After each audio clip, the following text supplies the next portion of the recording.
하나님 감사합니다. 저희에게 하나님 나라를 책임질 수 있는 거룩한 종의 반열에 서기 위하여 오늘도 하나님께서 이 북부 캠퍼스를 통해서 배우게 하시고 알게 하시고 익혀가게 하시고 다듬어가게 하시니 감사합니다.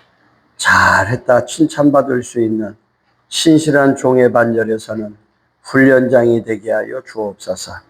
우리 주 예수 그리스도의 이름으로 간절히 기도드리옵나이다. 아멘. 지난 시간에 무임 장로까지 했습니다. 77조, 이번에는 제51조 은퇴 장로. 우리 대신총회는 2020년 11월에 목사와 장로 정년을 목사의 정년이 70에서 75년으로 늘어났기 때문에 자동으로 장로, 권사, 안수집사 이러한 항존직은 직이 75세로 올라가는 겁니다. 그래서 과거에는 이제 70세가 되면 은퇴를 했는데 은퇴가 더 미뤄지게 된 거죠. 장로가 정년이 되거나 사장으로 퇴임을 하면 이를 은퇴 장로라 한다. 그 다음에 52조 원로 장로. 한 지교회에서 30년 이상, 20년 이상 심우한 장로가 퇴임할 때 교회가 그의 명예를 보존하고자 공동의회에서 원로 장로를 결의하여 추대한 장로이다. 여러분,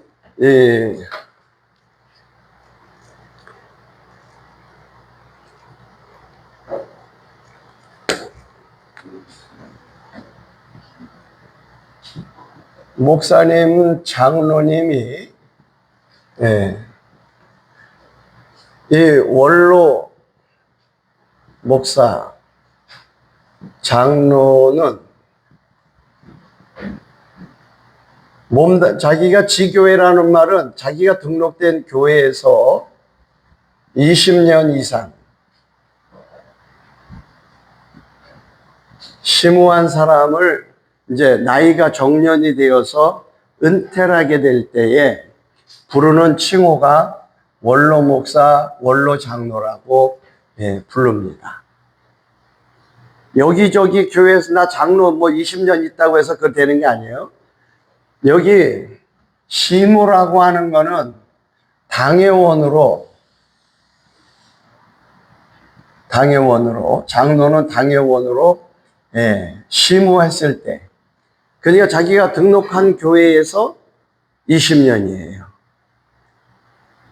그렇죠? 다른 데서 와서 장로 투표를 해갖고 저 신임 투표를 해갖고 또 장로가 돼, 이건 아니에요. 그러니까 여러분들이 이 원로 목사, 원로 장로라고 하는 칭호를 들을 때에는 한 교회를 오랫동안 심우했구나. 교회를 왔다 갔다 하지 않고 한 교회를 오랫동안 심우했구나. 이거를 알 수 있는 거예요. 목사님도 원로 목사가 되면은 한 교회에 심우를 20년 이상 하면은 원로가 되는데, 요 장로나 목사나 공동의회에서 이것도 3분의 2 이상을 받아야 돼요. 은퇴할 때도 3분의 2예요. 그러니까 굉장히 명예로운 거예요. 그러니까는 본인은 안 명예로울 다른 사람이 볼 때는 적어도 본인에게는 굉장히 명예로운 거예요. 한 교회를 20년 이상 심우를 했다고 하는 것 자체가. 그래서 이 목사님은 원로 목사가 있고 공로 목사가 있어요. 공로 목사는, 요거는 원로 목사는 지교회 공동의회에서 결의를 하는 거고, 공로 목사는 노회에서 하는 거예요. 노회에서 추대를 하는 거예요.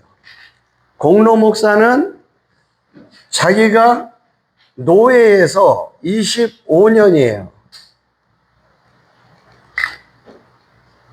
자, 원로 장로, 원로 목사는 지교회 공동구에서 개교회에서 하는 거예요. 그런데 공로 목사님은 노회에서 추대라는 거야, 노회. 그러니까 자기가 속해 있는 노회에서 몇 년 이상? 25년. 그래서 공로 목사님도 되게 힘들어요. 왜? 교회를 따라서 이 노회도 갔다가 저 노회도 갔다가 이렇게 되면 안 되는 거야. 공로 목사가 안 되는 거예요. 나이가 돼서 은퇴를 해도 공로 목사가 안 되는 거예요. 그래서 이것도 노회에서 노회원 투표위에서 이거를 하려고 하면 시찰에서 먼저 헌의를 해야죠. 헌의. 추대 헌의. 우리 땡땡땡 교회 목사님이, 우리 시찰에 속해 있는 목사님이 우리 노회에 몇 년 이상 심무하시고 지교회에서 원로 목사가 되셨으니, 은퇴하셨으니 우리 노회에서 공로 목사로 추대를 해 주십시오. 이렇게 추대를 하면 임원회에서 서류를 접수해서 이렇게 이제 하는 거죠. 그런데 공로 목사님이 되시면 뭐 노회 임원이나 뭐 피선거권은 뭐 이런 거는 없지만 노회원으로서 정당하게 활동을 할 수 있어요. 제일 어른으로서 원로 목사님이 되시면 원로 장로는 노회 못 와요. 원로 장로님은. 그러나 원로 목사님은 노회는 참석하실 수 있어요. 참석해갖고 결의하는데 찬성이냐 반대하냐 여기는 손을 못 들어도 발언을 할 수 있어요. 이걸 가리켜서 언권위원이라고 그래요. 발언을 할 수 있는 언권위원이다. 그런데 공로 목사님은 찬성 반대에 손을 들 수 있어요. 제일 어른이죠. 그러니까 구약 사무엘상 15장에 보면 사무엘과 같은 사람이에요. 공로 목사가. 사울 왕에게 잘못했다고 지적을 하잖아요. 그 다음에 53조 장로의 사임과 사직. 장로의 시무 사임과 장로의 사직은 다음과 같이 한다. 자의 사임과 공고 사임.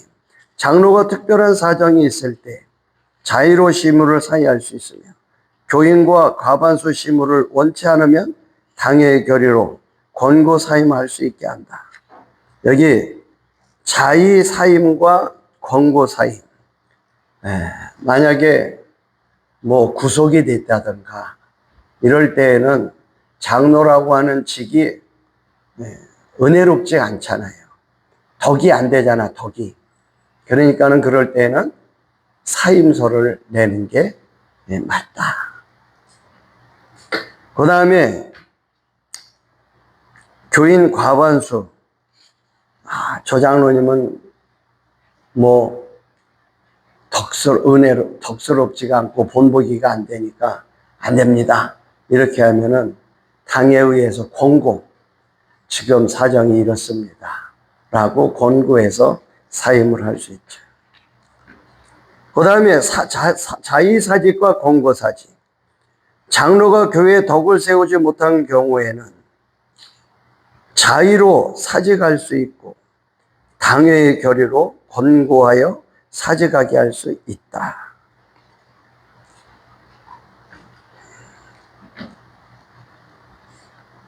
여기에 사임은 시무를 안 하겠다 이 뜻이고요. 그 다음에 사직은 그 장로가 교회에 맡고 있던 모든 직을 내려놓는 거예요. 무슨 부장, 이런 걸 다 내려놓는. 이해가 돼요? 사임은 자기가 당회원으로서의 그 시무를 사임하는 거고, 직까지, 사직은 직까지 다 내려놓는 거. 그래서 장로가 그 교회에서 맡고 있는 직을 다 내려놓는 거. 헌법 제55 시행규칙 49조를 보면 헌법 정치 제53조의 장로 사임 시 교인 과반수로 함은 적법한 공동의회에서 무기명 투표로 결정한 수를 말한다. 이게 교인이 무조건 싫어요, 저 장로 틀렸어요, 막 이렇게 한다고 되면 안 돼. 그렇게 하면은 여론 재판이 되니까. 제가 세무서에서 온 전화 좀 받고요. 네. 네네. 네네.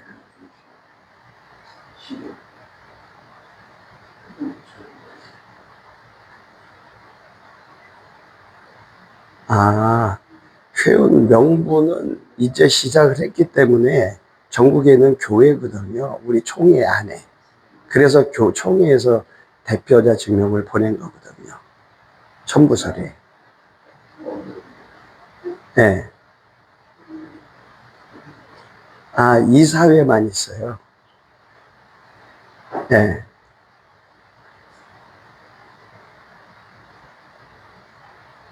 네네.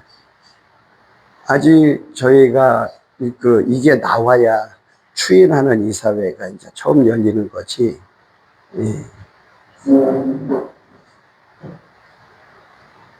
아니, 총회를 할 때는, 정관, 자, 여기에 이제 시행규칙이 왜 나왔냐면, 여론몰이로 사람을 몰아내는 거는 안 된다, 이 뜻이에요. 이 시행규칙이 있다는 말은. 교회가 분쟁이 생기면 편이 갈려요. 편이 갈리면 네 편, 내 편 세력 싸움을 해요. 그러면 상대방 우두머리를 치려고 할 거 아니야. 그죠? 이게 일반 상식이야. 그러면 어떻게 해야 돼요? 그러면 상대방 적을 공격할 거 아니야. 이러려고 하면은 누구를 쳐내면 안 되니까 공동회에서 권고 사임 시 당회도 숫자 싸움을 할 수 있거든요. 이런 것들을 적법한 절차를 밟아서 하라는 거죠. 그래서 장로 권고 사임 시 교인의 과반수라 함은 공동의회에서 이때는 무슨 투표를 한다? 무기명 비밀. 무기명 비밀 투표를 하는 거예요. 이거는 굉장히 중요한 거예요. 뭐 손 들으세요 이게 아니에요. 뭐 눈 감고 손 드세요 이것도 아니에요. 투표를 해야 돼, 투표. 참석한 사람들. 그래서 이것도 공동의회를 하려면은 공고를 해죠. 첫째가 공고. 공고문에는 일시, 장소, 안건, 이거를 적시해서 반드시 공고를 해야 돼요. 그리고 이거는 당일날 비밀 투표를 한다.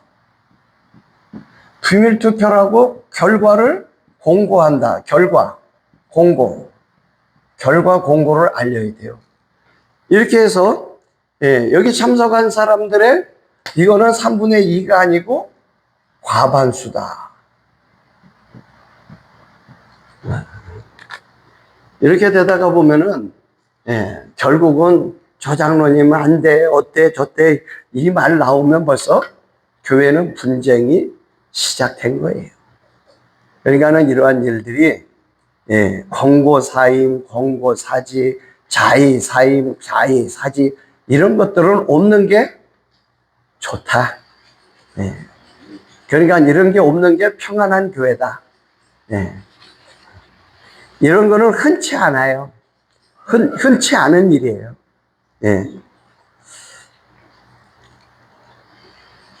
제가 노예에 속해서 40년 이상을 있으면서 이런 거를 많이 못 봤어요. 한두 번? 40년 동안 한두 번. 안 보는 게 좋은 거예요, 이런 게. 안 겪고, 안 보고, 안 듣는 게 좋은 거예요. 장로의 복지. 사직된 장로의 복직은 다음과 같다. 사직된 장로가 복직하려면 소속 당의원 2인의 추천서를 첨부해 당에 청원한다. 그러니까는 당의원으로 같이 있던 분들이 이제 저분이 개선의 정이 뚜렷하니 우리 다시 하십시다 이렇게 하는 건데, 이것도 참 그렇죠.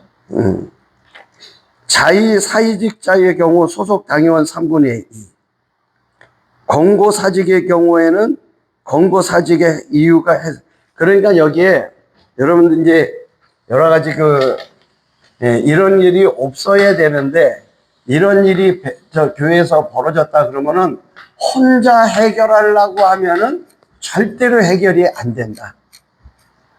법적인 문제가 이런 문제가 사직, 사임, 이런 문제는 뭐냐, 법적인 문제가 지금 발생한 거예요. 법적인 문제가 지금 시발이 되고 있는 거거든요. 이런 처리를 잘못하면 다이렉트로 뭐로 가냐면은 명예훼손으로 가요. 그 다음에 여러 명 앞에서 누구를 막 떠들고 그러면 또 이게 뭐예요? 그것도 명예훼손이 되기도 하고, 여러 가지 소송으로 휘말려요. 그래서 소송이 한번 휘말리게 되면 상대방은 가만히 있나요? 상대편도 고소를 해요. 너도 이랬잖아 그러면서. 일본 사람들보다 우리가 소송이 95%가 더 많아요. 법무법인 로고스라고 하는 김승규 장로님이 그때 목회자들을 모아놓고 그런 얘기를 했어요. 일본 사람들은 끝까지 대화해보고 설득해보고 이렇게 오고 있다가 안 되면 소송을 가는데, 우리는 단번에 기분 나쁘면 소장을 써버리는 거예요. 그리고 요새는 또 인터넷으로 법원에 가갖고 또 경찰서에 가고 소송을, 옛날에는 경찰서 앞에 행정서사라는 게 있었잖아요. 행정사. 그런 데 가갖고 뭐 돈을 몇만 원 주고 또 쓰고 그렇게 막 하잖아. 근데 요새는 인터넷으로도 할 수 있거든.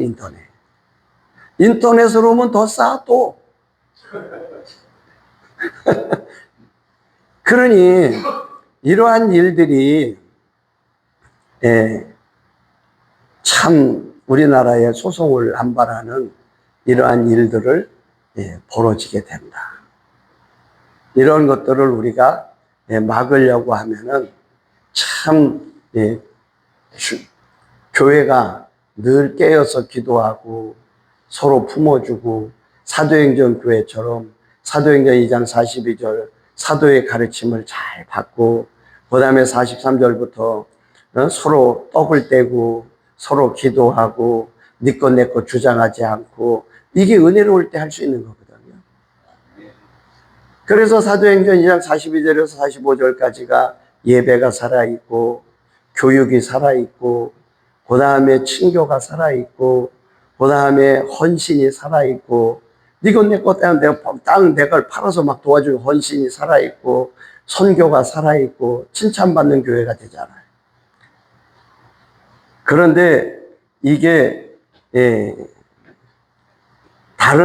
같이 심호하다가 다른 장로에 또 이렇게 해가지고, 한국 사람들은 웬만하면 이렇게 사직하고 사임하고 이러면 그 교회에 나가는 사람이 많을까 없을까?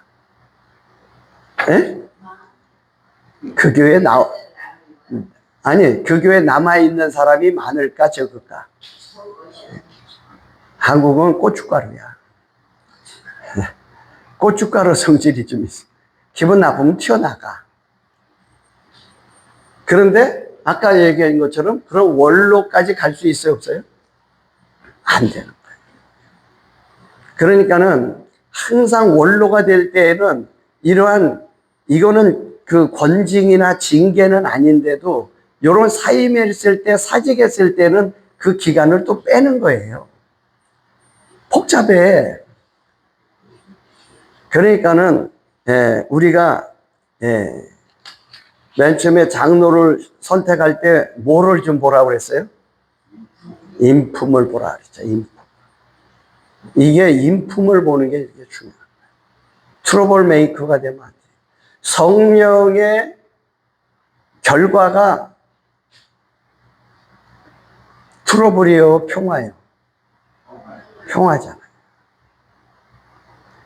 그래서 이게 해소됐다, 뭐 이런 것들이 여기에 복직할 수 있는 길은 열려 있지만, 지금까지 내가 경험으로 볼 때에는 교회에서 이러한 부끄러운 일이나 덕스럽지 못한 일이 있을 때에는 교회에 스스로 다른 교회를 가든지 이렇게 떠나더라.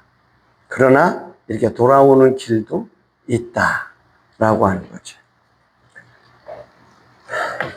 그 다음에 사직 장로의 복직이 허락되면 취임 절차를 지킨다. 이게 뭐냐면 취임 절차. 사직을 했다가 사임을 했다가 복직을 하려고 하면 뭐를 하냐면은 76쪽에 보면은 서약 있잖아요. 장로 임직 서약. 이걸 다시 해야 돼. 안수는 안 하는데 서약을 다시 해야 돼. 다시 잘하겠습니다. 이 말이죠. 이해가 됐죠? 서약을 다시 해야 돼요. 휴무장로의 복직은 다음과 같다. 윤본 시무에 의한 휴무장로는 윤본이 도래하면 자동 복직. 즉 우리 교회 장로님은 7년에 한 번씩 1년씩 쉽니다. 이렇게 쓰면 1년이 지나가면 자동으로 시무장로가 되는 거예요. 이 교회 정관에 의해서. 그런데 자의나 고의에 의한 휴무, 이런 사람은 공동의회 투표수의 과반수 이상을, 이건 3분의 2가 아니고 이분이 휴무했다가 다시 돌아왔습니다. 그랬을 때는 과반수의 또 투표로 해야 됩니다. 그 다음에 집사라고 하는 거는 제7장 집사. 집사는 안수 집사를 말하는 겁니다. 집사가 하는 일은 서리 집사나 안수 집사나 하는 일은 똑같아요. 일은 똑같아. 안수 집사는 그러나 항존직, 서리 집사는 1년에 한 번씩 임명을 받아야 하는 거. 집사의 자격. 집사의 자격은 무험한 5년 이상 된 30세가 넘은 입교인, 등록 교인이다. 세례를 받고 5년 이상 교회를 나온 사람. 이 사람은 교회에 5년 이상 나온 사람. 이런 사람, 그 다음에 나이는 30세. 이거는 한국 나이가 아니고 만 나이죠. 우리나라도 지금 만 나이로 바뀌었죠.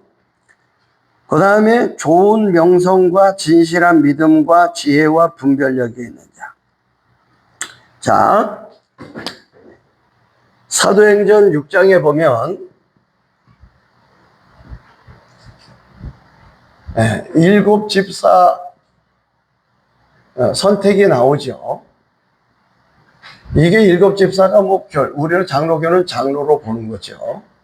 침례교는 아니다, 집사다, 이렇게 또 하는데, 이 사도행전 6장 7 집사의 선택의 기준이 뭐예요? 첫째는 성령이 충만해야 된다. 이게 신본주의가 돼야지 인본주의가 되면 안 된다는, 잔머리 굴려서 되면 안 된다는 거예요. 철저히 하나님 중심이어야 된다는 거예요. 성령 충만은. 그 다음에 두 번째는 뭐예요? 지혜가 충만해야 된다.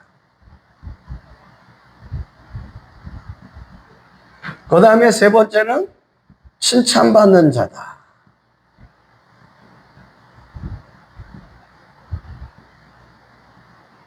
여기다가 플러스는 믿음은 기본입니다. 믿음은 기본이에요. 이게 일꾼을 세우는 기준이에요. 사도들이 그러면서 이런 일꾼을 세워갖고 뭐 하겠다고 그랬어요? 우리는 기도하는 것과 말씀 전하는 일에 전무하겠다. 집중하겠다. 이렇게 말했거든요. 성령 충만한 것은 가슴이 뜨거운 사람.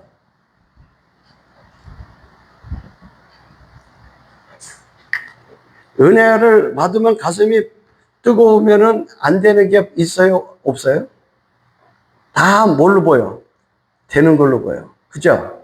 믿음으로 하면 된다고 막 그래. 그죠? 예.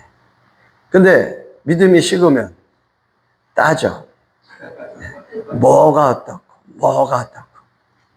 자, 성령주, 지혜 충만은 뭐예요, 그러면? 머리, 분별력이야, 분별력. 이 머리 지혜 충만은 기획력이라고 그러죠. 이게 여러분들이 앞으로 이제 교회를 세워갈 때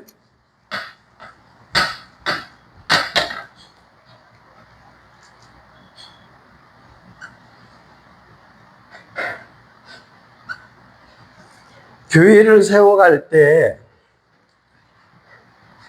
예수 그리스도의 반석 위에다가 교회를 세우는데 이 교회를 세워가는 일이 쉽지 않아요. 교회는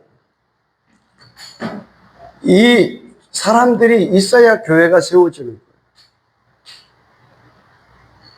지혜가 충만하다는 것은 성령이 없는 게 아니거든요. 이 세 가지가 있어야 되는 거예요. 여러분, 성령 충만하면 성령 충만하다고 성령 충만한 사람만 교회에 있으면은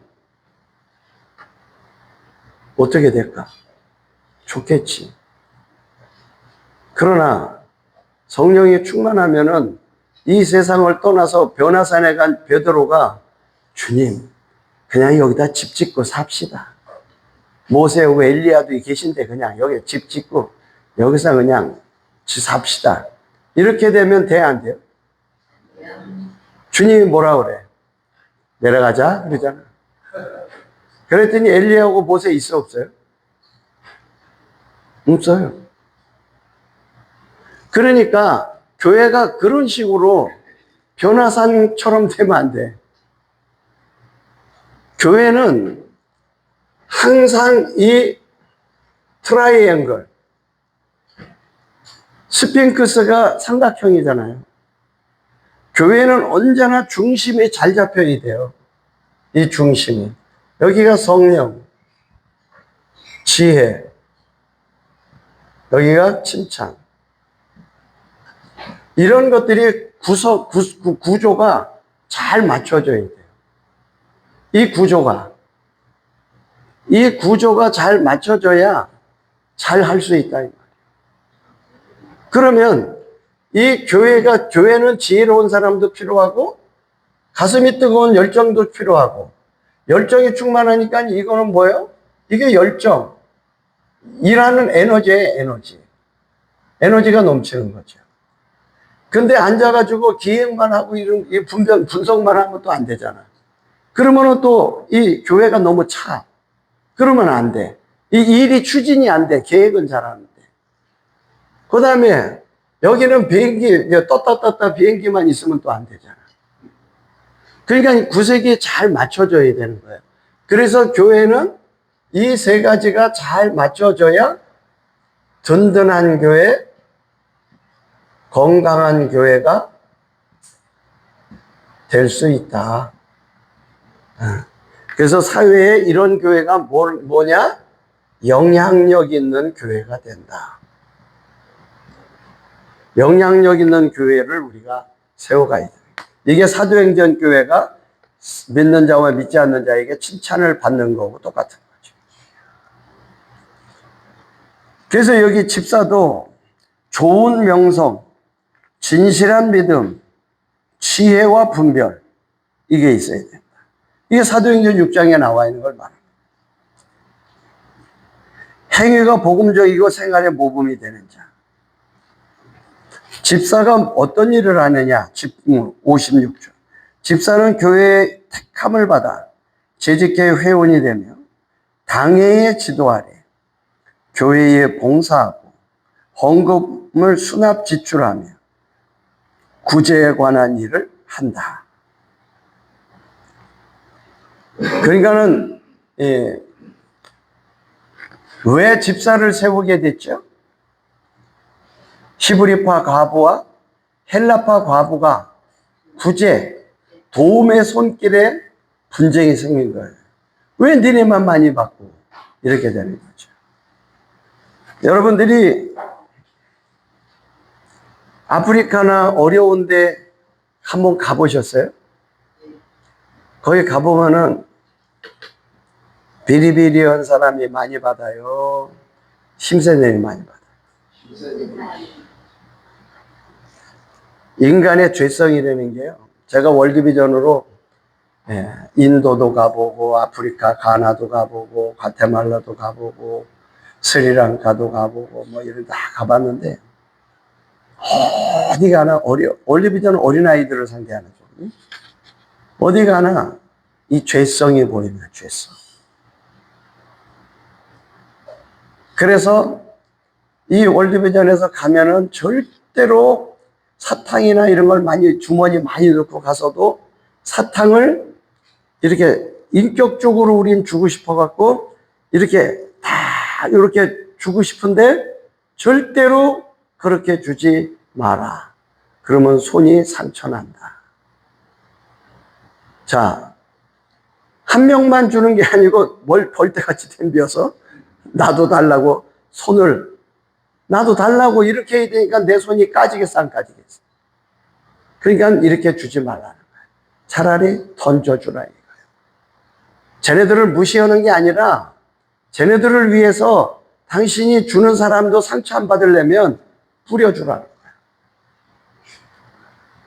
그런데 그래도 또 사람 또 한국 사람 정이 많잖아요. 그리고 불쌍해하고 뒤에서 이렇게 살짝 하나 이렇게 그 비리비리 해갖고 못 챙기는 놈은 또 이렇게 몰래 가서 딱 주잖아. 근데 분명히 우리가 흑인을 보면은 그 사람이 그 사람 같잖아요. 외국에서 우리나라 사람 와서 황인종을 보면 그 사람이 그 사람 같잖아요. 그 사람이 그 사람 같지만은 입고 있는 옷은 컬러가 다르잖아. 그 얼굴을 보는 게 아니라 옷을 보고 제가 못 주웠지, 제가 못 받았지, 그럼 몰래 가서 찔러도 주는데, 힘센 놈은 뒤로 갖고, 내놓으라 이거예요. 그게 보여. 내놓으라고. 힘센 애가 빼서. 이게 약육강식의 시대의 모습이에요. 인간의 죄성. 그리고, 받은 아이가, 그거를 어디 갖다 자기만 아는 데가 갖다 놓고 못 받았다고 또 와. 또 와.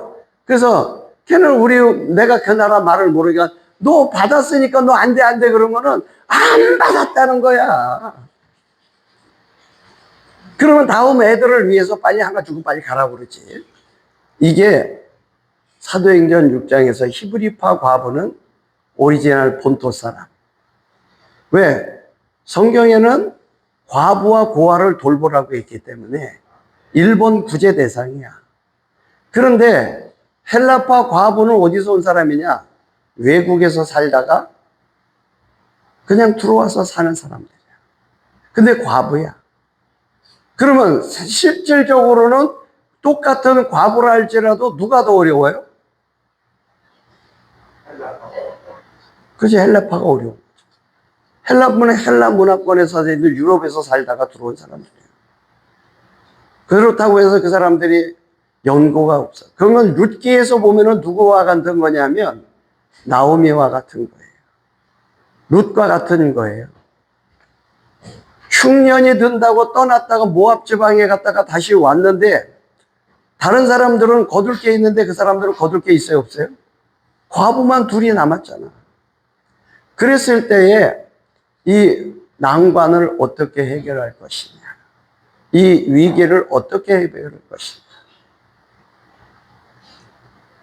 히브리파 과부들은 그 지역에 살았기 때문에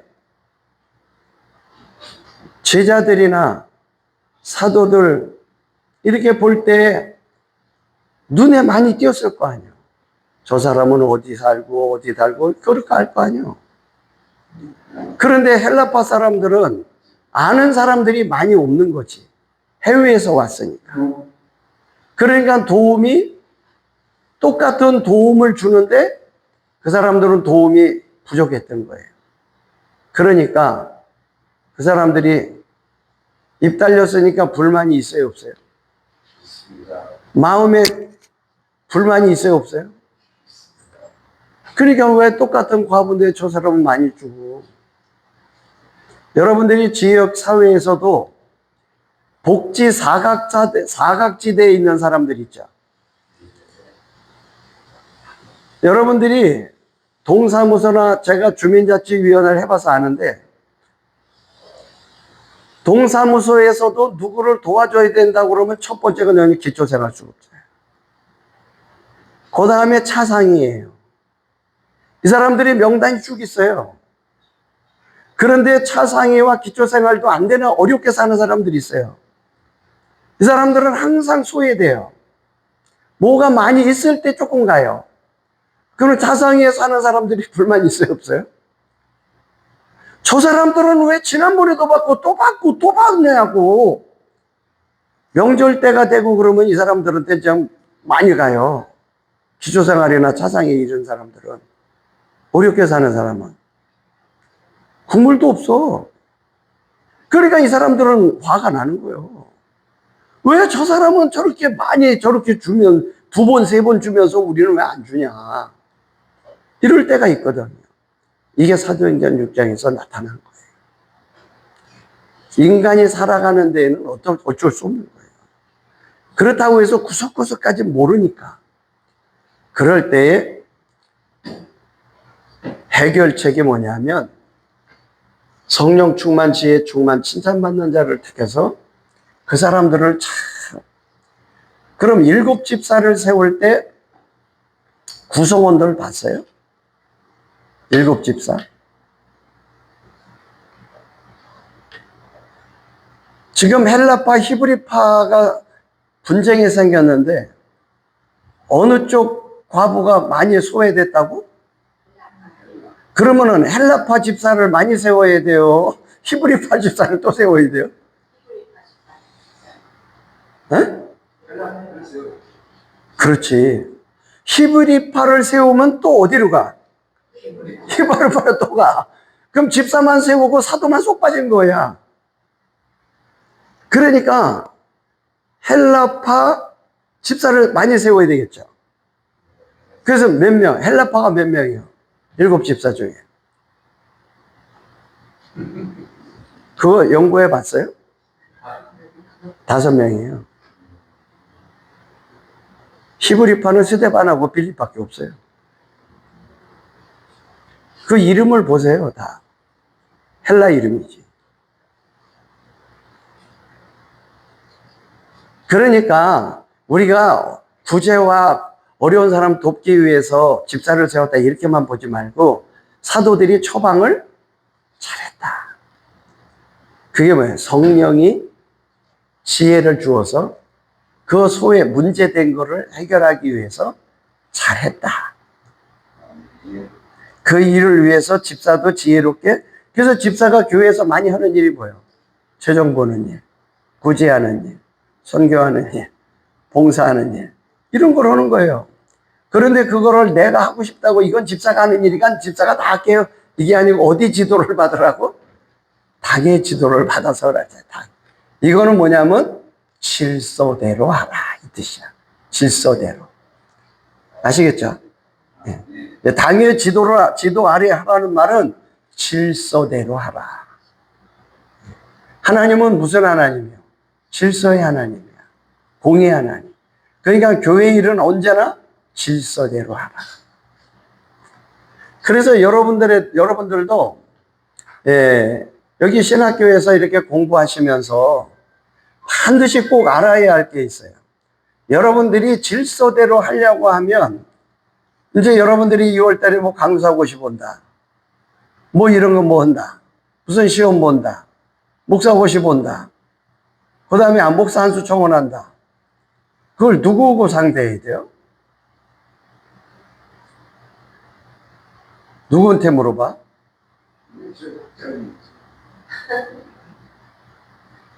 그래서 멘토를 정하라. 멘토가 있어요.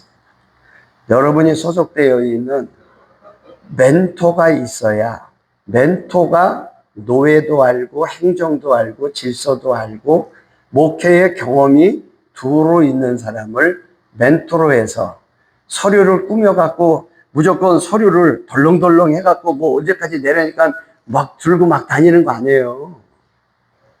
반드시 여러분들이 서류를 꾸며서 접수를 하기 전에는, 조금 전에도 제가 세무서에서 전화 오잖아요. 왜 전화가 자꾸 오냐? 내 이름으로 고유번호가 나온 게 많기 때문에 지금 확인을 까다롭게 하는 거예요. 이게 뭘 지금 고유번호 신청했냐면 북한교회 재건위원회. 지난주에도 제가 강화문에 간 게 그것 때문에 간 거예요. 정광훈 목사님한테 보고, 거기도 그때 김종대 목사나 이영환 목사한테 다 자료를 갖다 줬지만, 나더러 직접 정광훈 목사님이 하라고 해서, No, 니네가 해. 질서대로 해, 질서대로. 그리고 절차대로 해, 절차대로. 내가 거기 다이렉트로 거기 가면은 너희 기분 좋겠어? 네, 그랬어. 그치? 외인부대가 저기 왜 먼저 지가 치고 들어가? 이럴 거 아니야. 너희 내부에 절차가 있잖아. 그 절차에 의해서 너희가 해. 이런 거예요. 그러니까 여러분들이 반드시 이제 2월 달 돼서 11월 달에 강서구시 내년 2월 달에 보는데, 여러분 11월 달에 강서구시 접수를 받아요. 총회가 미리 받아요. 총회가 11월 달에 공고를 해요. 원래는 6개월 전에 하게 돼 있는데 배려를 해갖고 3개월 전, 3, 4개월 전에 공고를 하면 서류가 접수하라고는 날 안에 접수를 해야 되거든. 그 접수 이후에 접수한다고 왔다 갔다 하면은 버스 지나간 거예요. 아무리 버스표를 샀어도 버스 지나가면은 돼요, 안 돼요? 못 하잖아. 그러니까 이게 질서거든요, 질서. 그런데 그 접수하라고 그럴 때 여러분들이 반드시 멘토가 있어야, 그 멘토 목사님에게 이런 거는 어떻게 해야 되느냐, 이력서는 어떻게 써야 되느냐. 세상 이력서가 아니고 총회 이력서 양식이 있거든요. 그 다음에 추천서를 어떻게 받는 거냐. 강도사고시 볼 땐 노예 직인이 찍혀야 되거든요. 그 말은 노예가 추천을 해줘야 된다는 뜻이에요. 이런 거를 하려면 노예를 아는 사람이 해야 되잖아. 목사라고 다 아는 게 아니야. 목사도 노예 행정을 모르는 사람이 태반이야. 그러니까 여러분들이 여기서 공부를 하시면서 멘토가 있어야 돼요. 그렇게 해야 목사가 돼서도 목회를 할 때 목회를 물어보고, 교회를 물어보고, 일꾼 세우는 것도 물어보고, 이렇게 해야지 이런 일들이 안 이루어지면 여러분들이 목회할 때 자꾸 이거 고쳐라, 저거 고쳐라, 이거 이렇게 해라. 여러분이 서류 접수하려고 그러는데 자꾸 이것도 틀렸다, 저것도 틀렸다. 그러면은 하고 싶겠어, 안 하고 싶겠어? 짜증나죠? 그러면서 되게 까다롭네요, 막. 이러지 말고, 까다롭다고 말하기 때문에 내가 모르는 거야. 내가 몰랐는데 잘하. 오류를 범하지 않기 위해서 어떻게 한다? 멘토가 있어야 이거를 절차대로 잘할 수 있다. 아시겠죠? 네, 오늘은 여기까지. 안수 집사는 어떻게 뽑아서 어떻게 선택하나, 다음 주에 공부하도록 하겠습니다. 하나님 감사합니다. 오늘도 우리가 배우고 익히고 알고 감당하여 하나님 아버지 앞에 잘 쓰임받는, 그리고 예수왕국 복음 통일을 위하여 헌신하고 쓰임받을 수 있는 복된 사람들, 성령에 충만한 사람, 지혜가 충만한 사람, 칭찬받는 종으로 선택받고 쓰임받고 훈련받고 영광 돌리게 하여 주옵소서. 오늘도 저 시간을 마칩니다. 끝나는 시간까지 성령께서 함께하여 주옵소서. 우리 주 예수 그리스도의 이름으로 간절히 기도드리옵나이다. 아멘. 수고하셨습니다. 감사합니다.